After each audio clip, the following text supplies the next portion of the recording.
Do you know the difference between tone, mood, and atmosphere? It can be quite easy to confuse these concepts, but for a literary critic or a student of literature, it is important to differentiate between these concepts. So let us break it down. The tone of a literary work is the narrator or writer's attitude towards the subject matter. So it tells us whether the story is humorous or serious, angry or calm. For example, in Chinua Achebre's Things Fall Apart, the tone is mostly objective.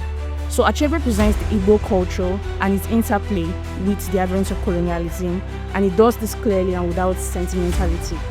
The reason for this is that he wants the reader to trust this account as authentic and not to dismiss it as romanticized or biased.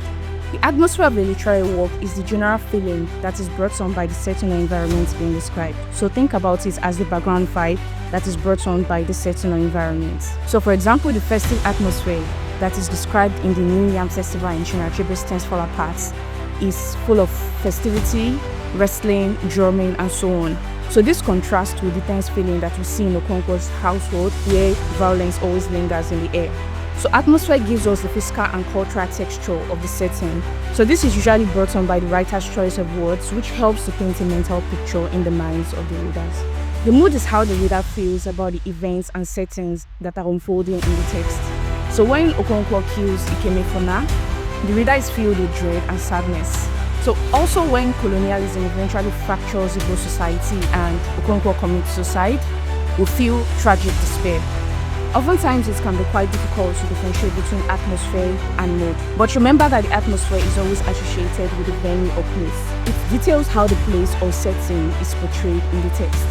But the mood is the emotional experience that is elicited in the minds of the readers.